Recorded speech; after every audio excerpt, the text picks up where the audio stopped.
Hey guys, it's Kim here with Fairily Fiber Fun. Thanks for joining me on days 18 and 19 of Tour de Fleece. I hope you've been enjoying the tour so far. I've kind of fallen off the bandwagon, which I usually do during the last 10 days or so, but that's okay. As long as we're all having fun, that's really all that matters. I did record myself talking as I was spinning, so it's live talking during the footage.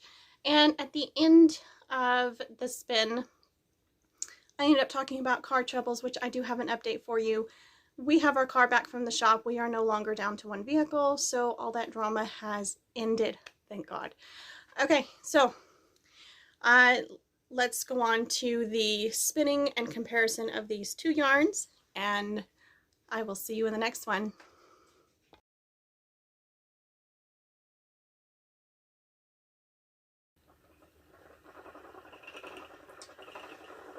Alrighty, so I am trying to finish filling this bobbin so that I can start plying today.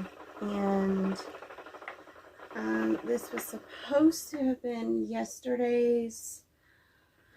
I don't have the calendar in front of me. I think this was supposed to be day 17 challenge, which was to use hand processed fibers.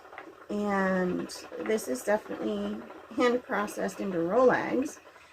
I'm not sure it completely qualifies as hand processed, but fortunately I spent all day yesterday editing videos and getting those scheduled to be published. I have learned that the Wi-Fi at the gym is incredibly fast, and I can upload videos in like half the time over there, so I'm going to have to keep that in mind for future videos. Maybe Sundays can be an upload day, since I tend to spend 2 to 3 hours at the gym every Sunday, or most Sundays, because Micah loves to work out, and we do a very relaxed, long, drawn-out workout session while we have nothing else cluttering up our time and our it's nice to be able to rest when you need to rest. You don't have to rush it and you sit there and talk for a while. I really enjoy our workout sessions on Sundays. They don't always happen. During the week, we tend to be in a little bit more of a rush. We do the lighter, easier workouts that don't take us long, because neither one of us wants to be out super late, and once the kids get back going to school, we won't want to be away from them terribly much while they're home from school. So trying to get in habit of going to the gym at our regular times. Anyways, I am spinning the wool of the Andes that I had discussed spinning a few days ago. And I'm just trying to fill up this bobbin. I have this one, and I think that's about the same amount of yarn, so actually I could stop now, but I'm going to go ahead and fill up the bobbin. This was spun on the Babe, probably the Babe production wheel, and I wet spun this because of the flax in it, and I'm loving how it looks with the difference in color between the wool and the flax. It's really neat. So I will wind this into a center pole plying ball, and then I will ply it. It's been on this bobbin for a few years, and then I will get this one done as well. Maybe not today. I think I want it to rest before I wind it to a plying ball.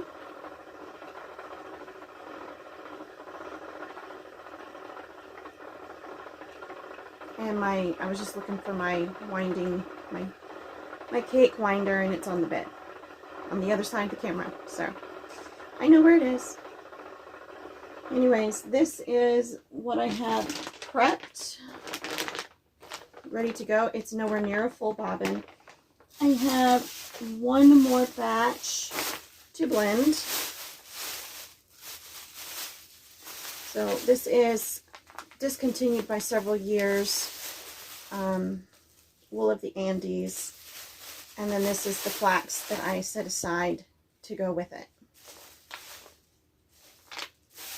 And even though I linked in the last video about this spin, I linked to the initial video where I plan to turn this into a summer top. I will link to it again today.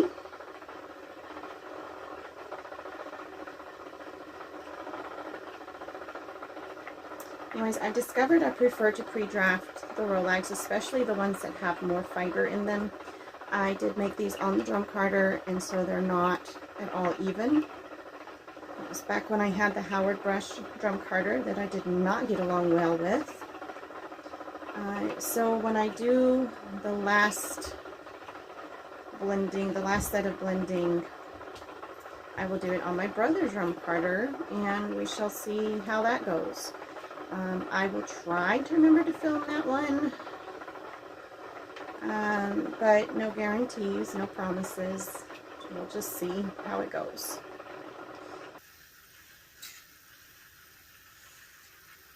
Yeah, I like to ply really fast. There's the first knot. I like to ply super duper fast. I don't enjoy plying all that much. It's boring. So I set it to the fastest, highest speed whorl that I have my wheel set up for, which I'm using the larger of the two whorls that came with the wheel. So I'm not sure. 13, 14, 15, 16, 17, 18, 19 or 20 or so twists per treadle, which is pretty high.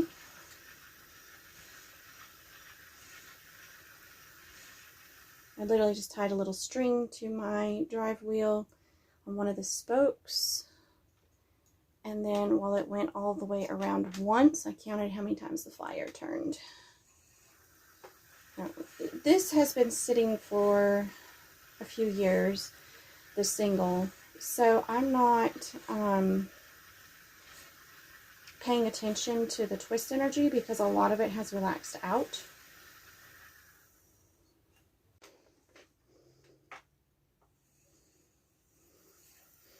I'm just going for what I believe is the right amount of twist in the plying, which is how I usually do it.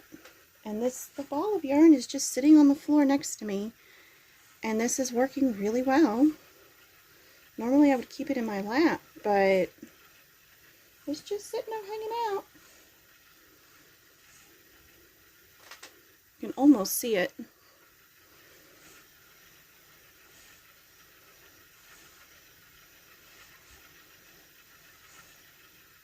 Now I'll show you that it appears to be way more twist than is necessary. But that's because the singles are relaxed. Once I wash this, all that twist will come back. So this is the single that was originally wet spun. And I'm really liking how smooth it is, but except for, you know, the occasional weird spot. But I don't like how my single broke in like 3 different places.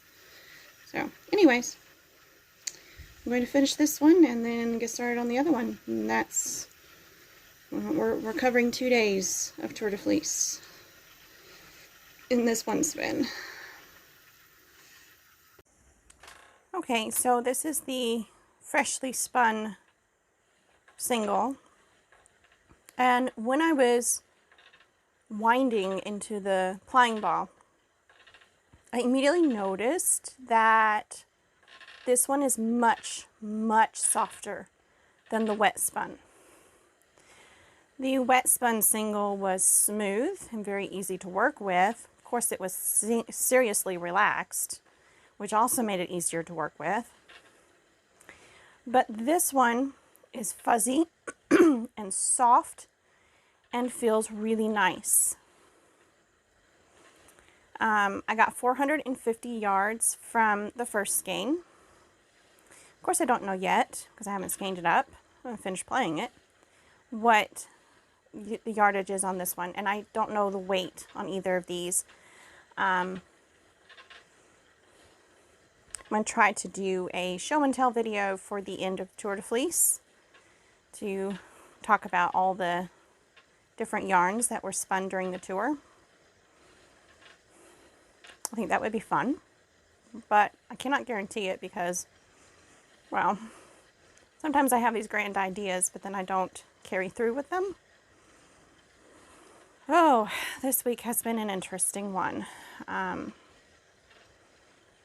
We have a car in the shop getting looked at. The mechanic is out sick. So we were supposed to have an answer about the car yesterday, which was Monday. Today's Tuesday, the 19th. So we were supposed to get an answer Monday the 18th. And the mechanic is sick, so we're not going to get an answer yet. And there's only certain technicians that work on air conditioners. So we have to wait for him to get better and get back to work, which is not fun. But at least they called and let us know. So we're trying to juggle everything. 2 people working, plus me trying to get everything done, like the groceries and laundry and all that. With only one vehicle. And it's not easy. It's very, very stressful, but we can do it. And this is not forever. So at least there's that. And then today my car freaked me out. It just totally, my 12-year-old started the car. I think that's his first time ever doing it. And I told him how to start the car and turn the AC on while we were loading groceries in the car. And I don't know what happened, but he did something wrong because my battery light and the oil light was on and my AC was not working. And I was like, there was nothing wrong with my car a few minutes ago. So I turned the car off and I started it again and everything was working great. So thank God for that, because we can't have 2 cars down. We'd be forced to get at least 1 rental car in that case. It's just, and we don't want to have to pay for repairs and pay for a rental car if we don't have to, because we're a 2-car family right now. We should be able to juggle 1 car being in the shop. But we certainly can't deal with 2 cars in the shop. So, whew, I'm glad it was nothing more than a weird tick that my car does. If it doesn't get started just right, it kind of freaks out and doesn't want to do anything right. So I think that was the problem. And I used to have all sorts of trouble with the starter on that thing. And thankfully that's no longer the case. Oh, why did you do that? There we go. Anyways, I've blabbed on long enough. I hope you have enjoyed today's episode, and I look forward to tomorrow's, which I currently don't have a plan for tomorrow's. I will be home by myself. Well, not by myself, but without a vehicle. So the lady our farm sit for will be over here. I'm going to teach her how to prepare a fleece for show. And then, but I'll be without a car. That's why she's coming over here, use my skirting table. So I'm looking forward to having a little bit of company and hearing all about her latest trip, and how the animals are doing now that their mother is back from vacation or trip or whatever, wherever she went. So yeah, I don't know if I will be doing any filming tomorrow.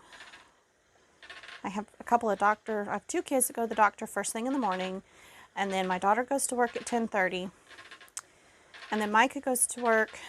He'll leave around between 1 and 1:30, and after that I won't have the car. And he doesn't get off work till 8 o'clock. So Joy had to get a ride home from work because she gets off at 7:30, and I can't pick her up. She's usually running behind. You know, she can't just stop in the middle of, you know, having customers right there at her register. So sometimes it takes 30 minutes for her to finish up, and I can't do that when I have to be 30 minutes away 30 minutes later. So we just got a ride for her, a ride home for her, and that's actually, she gets off at 2:30. I just won't have the car. I forgot which day was which. Anyway, one day she gets off at 7:30. That might be today. And one day she gets off at 2:30, and one day she gets off at 9. And I really can't stand how her schedule is, but anyway, she is considering, once she turns 18, trying to get a job somewhere different so she can have a more regular schedule. And once she's 18, there will be a whole lot more options available for her. But she's doing pretty well with the grocery store. I was never a cashier at a grocery store. I was a cashier at other places. And I think that's really neat that she's doing something that I was always afraid to try. I don't know why I was afraid to try the grocery store. It's kind of weird. I guess it was the schedule I was the most concerned about, because when they say flexible schedule, they mean you don't have a say in your schedule. They just schedule you whenever they feel like it, and you have to show up. So you just never know week to week what your schedule is going to be like, and they often don't post the new schedule for the next week until the last minute. They have a deadline they're supposed to meet, but they're often late. Anyway, it's frustrating, and this is not the greatest time for me mentally and emotionally, with all the excess stress of having one car in the shop and having to juggle what feels like a million extra things because of that. But in all reality, it's not that bad, and we're fine. So anyways, I'm almost done. So before this video gets to be like an hour long, I will let you guys go. You guys didn't need to know about all my troubles. I'm glad you're here, and I appreciate your patience. And I will see you in the next one, whatever day that happens. Bye, guys.